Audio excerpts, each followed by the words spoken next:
네이버에 안키웹을 치시고요. 여기서 밑에 보면 안키라고 나와 있는 사이트가 있는데 이쪽을 클릭합니다. 그러면 여기 다운로드를 받을 수가 있습니다. 여기 보면은 이제 윈도우의 그 64비트인지 32비트인지 한번 PC 보시고요. 이제 뭐 보통 64비트인데 이거를 클릭해서 다운을 받고 설치를 하시면 됩니다.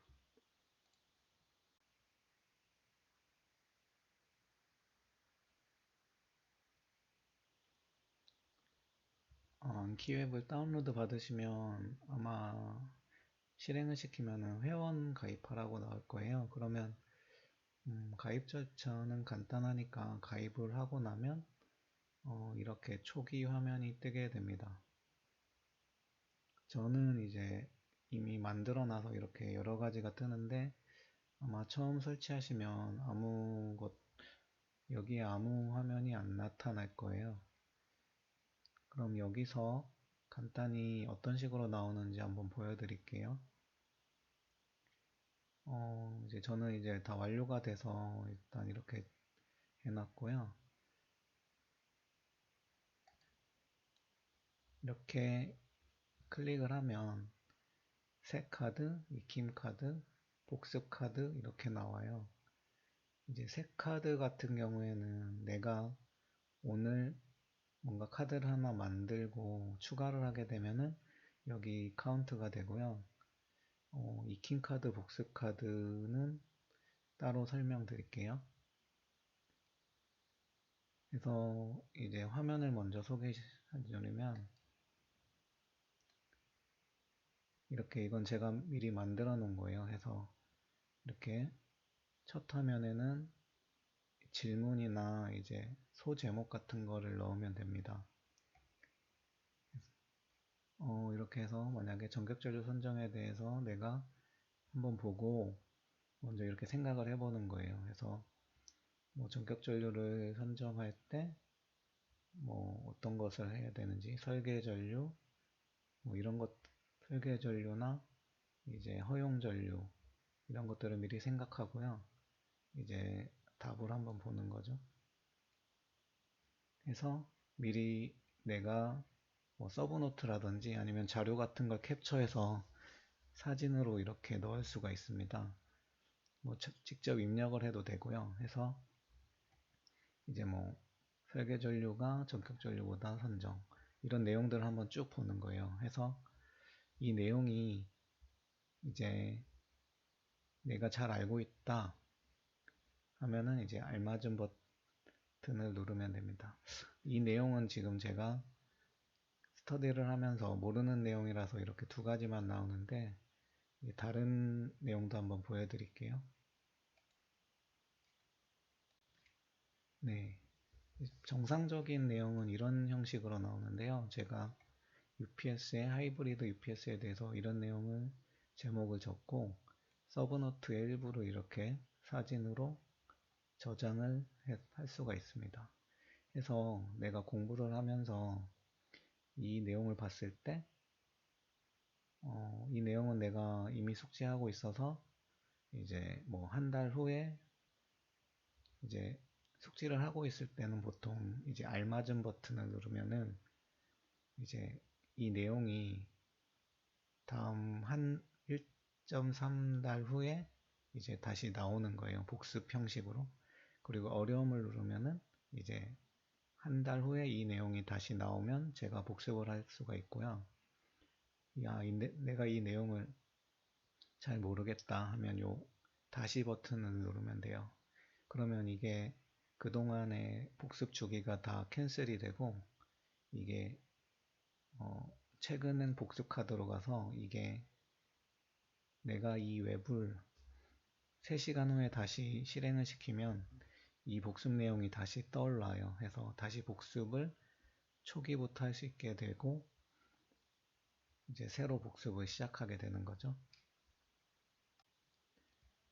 그럼 한번 예시로 만드는 과정을 한번 보여드릴게요. 우선 첫 화면에서 뭉치 만들기라고 있어요. 이걸 클릭합니다. 그럼 여기 내용을 쓸 수 있어요. 제가 뭐 국토교통부 설계 이렇게 적을게요. 그럼 여기에 새로운 뭉치가 뜨거든요. 그럼 이거를 클릭합니다. 그럼 지금은 여기 아무 내용이 없기 때문에 이런 메시지가 뜨는데, 여기서 내가 여기에 내용을 추가하고 싶으면 여기 추가 버튼을 누릅니다. 그럼 이런 화면이 떠요. 그럼 여기에 제가 예시로 국토교통부 설계 변압기, 변압기 모선 방식이라고 적습니다. 그리고 여기는 제가 이렇게 타이핑을 할 수도 있고, 사진 파일이나 그림 파일 같은 거를 바로 붙여 넣을 수가 있어요. 저는 이제 주로 이제 자료들을 캡처해서 넣었는데 예시를 보여드릴게요. 여기 이거는 이제 저희가 자주 보는 그 국토교통부 건축정비 설계 기준이거든요. 여기에 이제 변압기 모선 방식이라는 그림이 있어요. 여기를 이제 그 윈도우의 캡처 화면 아시죠? 여기에 캡처를 합니다. 해서 이제 이렇게 캡처를 합니다.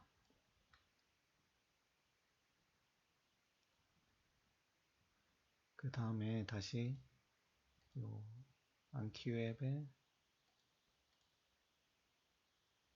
추가 화면에 요쪽에 그냥 컨트롤 V만 하시면 돼요. 그럼 이렇게 그림이 추가가 되거든요. 그래서 여기에 추가 버튼을 누르면 됩니다. 닫아서 한번 확인을 해볼까요? 그럼 여기 보시면 새 카드라고 하나가 생성이 됐어요. 그래서 이제 공부 시작 버튼을 누르면 이제 제가 아까 썼던 요 질문이나 제목이 나오고 이 답을 보기를 하면 아까 캡처했던 내용이 이렇게 캡처로 나와요.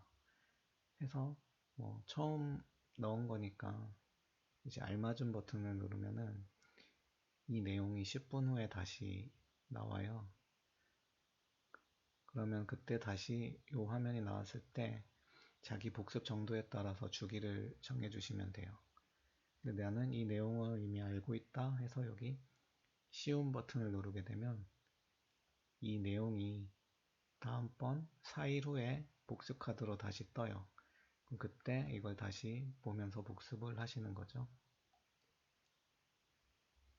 네, 그럼 이렇게 오늘 학습할 카드가 끝났기 때문에 따로 복습 카드는 나오지 않고 이런 메시지가 뜨게 됩니다.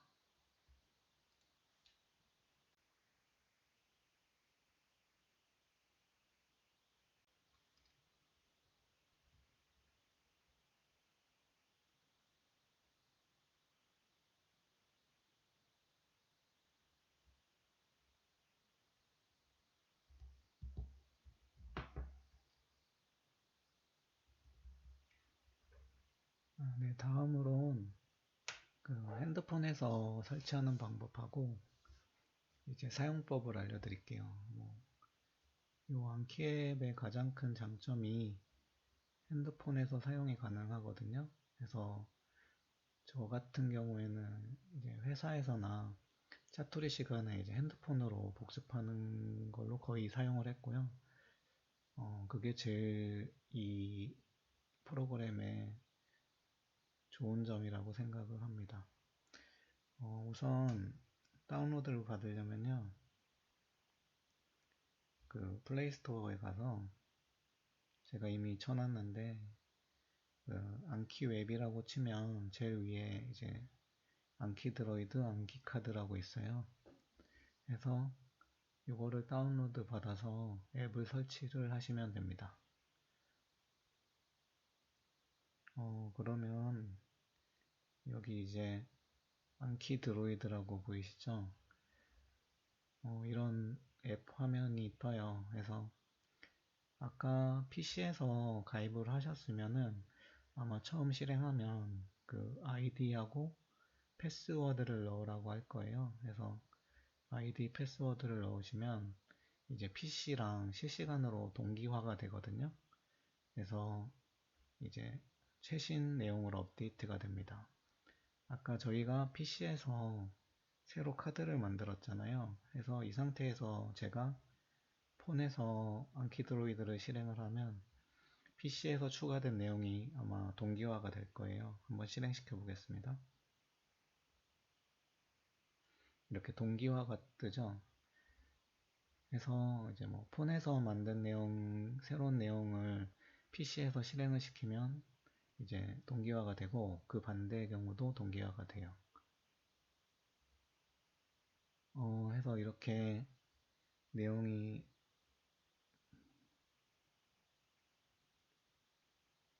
뜨는데, 아까 제가 PC에서 동기화 버튼을 안 눌러서 지금 PC 내용이 동기화는 안 됐고요. 이제 PC에서 동기화를 하거나 PC 프로그램을 끄면 자동으로 동기화가 실행이 되면서 어, 그 상태에서 폰을 실행시키면 PC에서 업데이트된 내용이 이제 폰에도 바로 업데이트가 되게 됩니다. 그래서 여기서 제가 한번 컨텐츠를 어떻게 추가하는지 보여드릴게요. 여기 이 좌측 상단에 보면 선 3개가 있죠. 그거 클릭하면 이렇게 나오거든요.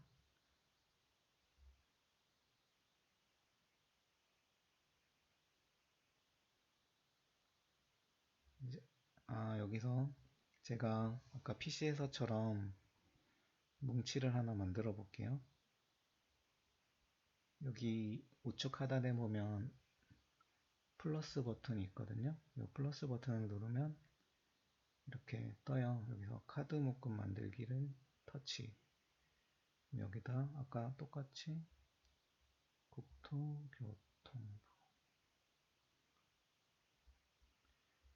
칠게요. 그래서 확인을 누르면 이제 여기 국토교통부라고 새로운 카드 뭉치가 떠요. 이 국토교통부를 클릭합니다. 지금은 이제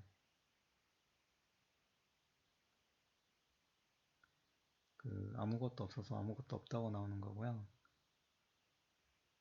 이제 기존에 있던 걸 한번 해봐야 되겠네요. 여기서 뭐 건축 전기를 한번 클릭해 볼게요. 그럼 이렇게 아까 저희 PC에서 봤던 화면이 나오죠.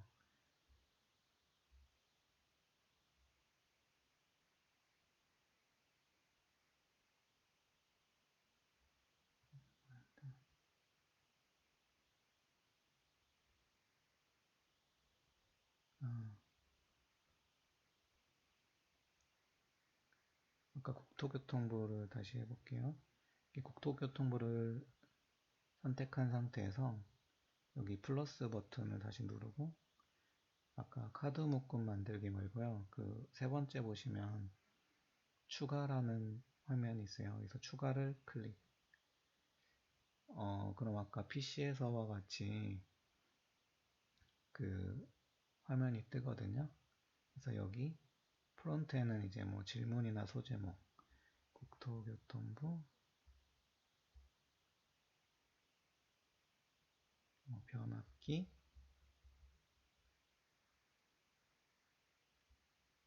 모선 방식이라고 적고 요 백에서 이제 여러 가지를 할 수 있거든요.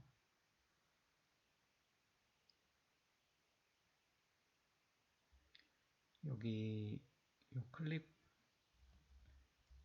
클립 버튼에 보시면 여기 이제 핸드폰 같은 경우에는 PC보다 이제 넣을 수 있는 종류가 많거든요. 해서 뭐 자신의 오디오 녹음 파일도 바로 녹음을 하면서 넣을 수가 있고요.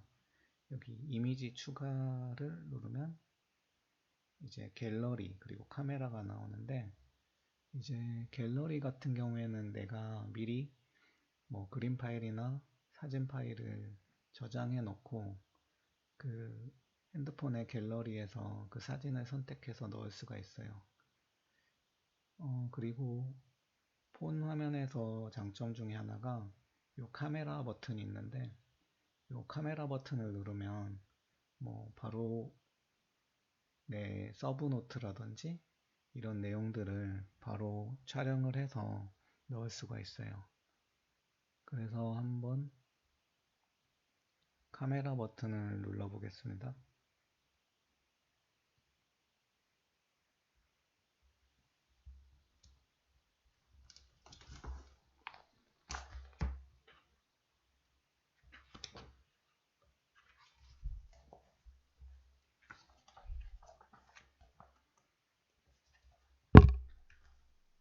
일단 카메라 버튼을 누르면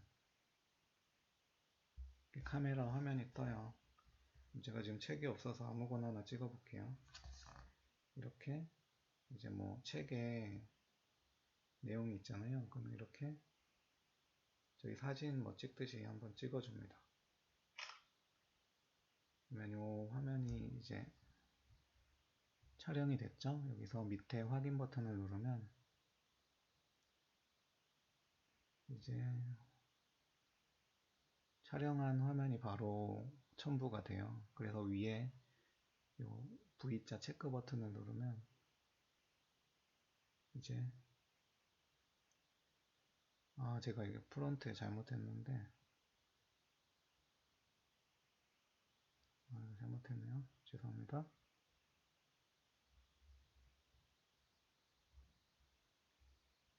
위에는 제목을 적고 다시 해볼게요. 여기 가려졌는데 옆에 보면은 요 클릭 버튼을 클릭하고 여기 이미지 추가 그리고 카메라 해서 이렇게 책의 내용을 찍고 확인, 이렇게 뜨죠. 여기서 우측 상단에 V 버튼을 누릅니다. 그럼 이렇게 요 이미지 파일이 저장이 되거든요. 그래서 우측 상단에 체크. 그럼 아까 PC에서처럼 카드가 하나가 추가가 돼요. 그리고 한번 확인을 해보려고 볼까요? 그럼 요 국토교통부의 새 카드가 파란색으로 하나가 표시가 되죠. 그러면 요 카드 학습 하면 아까 TT 방식 그래서 정답 보기를 누르면 아까 촬영했던 화면이 그대로 나와요. 그래서 아까 PC에서처럼 뭐 이게 쉬운 내용이면 4일 이제 10분 후에 다시 봐야겠다 하면 괜찮은, 이건 아예 모르는 내용이다 하면 다시 버튼을 누르면 1분 후에 이 복수 카드가 다시 뜨게 됩니다. 저 같은 경우에는 이제 서브노트 같은 경우에는 이제 뭐 PC로 하시는 분도 있는데 저 같은 경우에는 다 노트에 필기를 했거든요. 그래서 그 내용을 이제 폰으로 이제 촬영을 해서 이제 캡처를 해서 이렇게 복습 카드로 만들어서 이제 어디에서는지 폰으로 시간이 날 때마다 복습하면서 내용을 숙지했었습니다.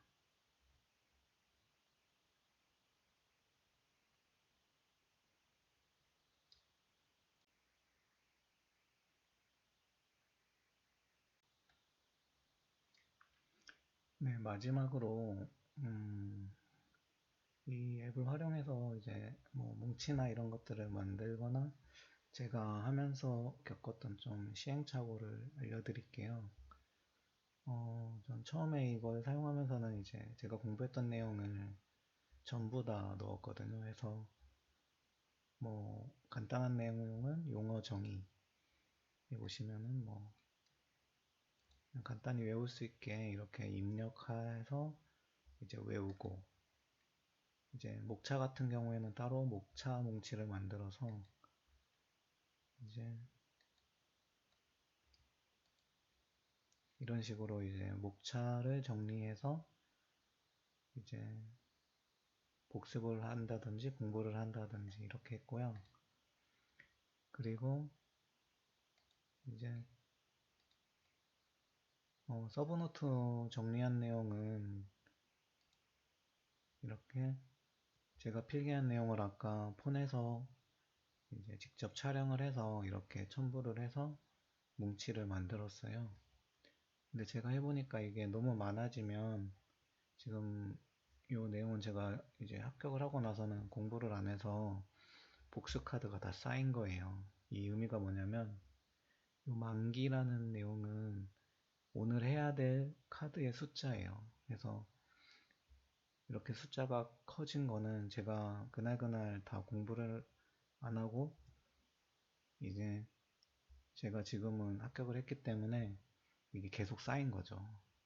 그날 해야 될 걸 안 하면 그게 계속 쌓여요. 그래서 463개나 해야 되고 715개를 오늘 다 해야 되는 거죠. 계속 복습 카드가 쌓여서. 그래서 이 앱을 사용하실 때는 이제 자기가 하루에 복습할 수 있는 양을 한 달 정도 사용을 해보시면 감이 오실 거예요. 그래서 너무 많은 내용을 담으려고 하시지 마시고 여기 뭐 제가 처음에는 다 넣었다가 밑에 단답이라든지 보류, 용어 정의 이런 거는 나중엔 공부를 안 했어요. 그래서 일단 저장은 해놨는데 이 내용까지 하다 보면 하루에 복습해야 될 양이 뭐 400개, 500개까지 가서 그걸 하루에 다 하기는 힘들거든요. 그래서 제가 추천드리는 거는 어 이제 어느 정도 내용이 정리되신 분들은 서브노트를 만드실 거 아니에요. 그래서 서브노트 내용에 대한 뭉치 하나, 그리고 이제 그 목차 같은 경우에도 계속 보면서 전체적인 내용을 파악을 해야 되니까 뭐 서브노트의 목차를 간단하게 정리하는 목차 뭉치 하나 이 정도만 하면 될 것 같아요. 그래서 이제 아까 보여드렸다시피 이제 뭐 서브노트의 주요 내용에 대해서 뭐 이런 식으로 하고 뭐 에너지 절약 설계, 수변전 설비 권장사항에 대해서 촬영을 해서 그때그때 복습을 하고 이런 식으로 서브노트의 뭐 각 소제목이라든지 주요 내용들을 뭐 한 대여섯 가지 이제 정리를 하는 거죠. 그래서 여기는 세부 내용에 대한 뭉치로 확인을 하고 이제 전체 뭐 예를 들어 변압기 병렬 운전에 대해서 전체적으로 보고 싶다 할 때 이제 목차를 정리해서 이 목차 항목에 넣는 거죠. 그래서 뭐 의료 설비 전체에 대한 목차는 이런 식으로 간전 형태, 대책 해서 뭐 주요 이제 목차 제목들만 적어서 이제 복습을 하면 될 것 같습니다. 이런 식으로 하면은 보통 뭐 공부 속도에 따라 다르겠지만 하루에 100개에서 200개 정도 복습을 할 수가 있어요. 제가 볼 땐 그 정도 수준이 이제 하루에 복습을 밀리지 않고 계속 공부를 할 수 있는 양인 것 같더라고요. 그 200개가 많아 보여도 이렇게 이 앱으로 저희가 뭐 서브노트를 집중해서 공부하는 그런 목적이 아니라 그 틈틈이 시간이 날 때마다 눈으로 보고 계속 기억하고 복습하고 하면서 이제 체득시키는 게 주 목적이거든요. 그래서 이 앱으로 뭐 집중적으로 공부한다는 생각을 하지 마시고 계속 눈으로 보고 훑어보고 반복해서 보면서 이제 익숙해지고 이제 자연스럽게 암기가 되거든요. 이게 뭐 100% 암기는 안 되더라도 이게 화면으로 내용을 계속 보기 때문에 제 경험을 보자면 시험장에서 이 내용들이 이렇게 영상처럼 좀 보이거든요. 그래서 사실 서술형이라는 게 서브노트 내용을 100% 적으면 좋겠지만 거의 불가능해요. 그거는 결국에는 내가 공부한 내용을 7, 80%만 적어도 성공한다고 생각을 하거든요. 근데 이렇게 77, 80%를 적으려고 하면 이렇게 계속 복습을 하는 게 중요해요. 근데 복습이란 게 이제 책을 계속 들고 다니면서 볼 수가 없고 특히 직장인 같은 경우에는 쉽지가 않잖아요. 그럴 때는 폰에 이런 프로그램을 깔아서 이제 틈틈이 보는 거죠. 뭐 회의를 참석할 때도 회의 시작해서 웅성웅성거리는 시간에 이 앱을 켜가지고 뭐 두세 개 정도 이렇게 클릭하면서 보고 이제 뭐 점심시간에도 간단히 이 앱을 켜서 보는 거죠. 계속. 그때 뭐 그 내용을 다 알아야 된다고 생각하면서 보지 마시고요. 눈으로 한번 훑는다는 느낌으로 보시다 보면 이게 한 달이 되고 두 달이 되고 계속 쌓이다 보면 이제 금방금방 복습을 진행할 수가 있습니다. 그래서 저 같은 경우에는 이 앱을 잘 활용을 했다고 생각을 하고요. 어쨌든 그 공부 시간을 따로 잡아서 서브노트를 작성한다든지 뭐 강의를 듣는다든지 집중해서 공부하는 시간은 메인으로서 제일 중요한데 그 내용을 유지시키기 위해서는 어쨌든 복습을 해야 하거든요. 근데 복습이란 게 시간이 따로 잡아서 하면 좋겠지만 뭐 대부분 저처럼 직장인이시고 그 시간을 또 따로 빼는 게 되게 어렵다고 생각을 합니다. 그래서 그러신 분들은 꼭 이 앱이 아니더라도 내가 어디서든 복습을 할 수 있도록 할 수 있는 도구들을 하나씩 좀 개발하셔서 계속 보시는 게 중요하다고 생각을 해요. 그래서 저는 이 앱이 그런 면에서는 좀 좋다고 생각을 하고 폰으로 볼 수 있으니까 이게 뭐 폰으로 보면은 사람들이 제가 뭘 하는지도 잘 모르거든요. 그래서 그때그때 좀 눈치 안 보고 복습을 할 수도 있고 할 수가 있습니다. 뭐 PC나 이런 앱 같은 거 어렵다 하시는 분들은 뭐 그 작은 수첩 같은 거에 뭐 적어서 계속 보시는 것도 좋을 것 같고요. 근데 뭐 저 같은 경우에는 서브노트에 그림을 많이 넣는 게 좋다고 생각을 하거든요. 그래서 그런 그림 같은 거는 또 잘 외워지는 경우가 많아요. 그래서 이 앱의 경우에는 이렇게 캡처를 한다든지 내가 직접 뭐 책의 내용을 사진을 찍는다든지 그런 게 가능하기 때문에 여기 추가되는 내용은 되도록이면은 이렇게 글씨로 적는 것보다는 내가 적었던 서브노트 그림들을 촬영한다든지 책에서 활용할 수 있는 여러 그림이나 도표들을 사진으로 찍어서 첨부한다든지 이런 식으로 좀 시각적으로 볼 수 있는 내용을 넣는 게 저는 효율이 좋았거든요. 그래서 그런 식으로 이 앱을 활용해서 좀 공부하는 데 도움이 되셨으면 좋겠습니다. 감사합니다.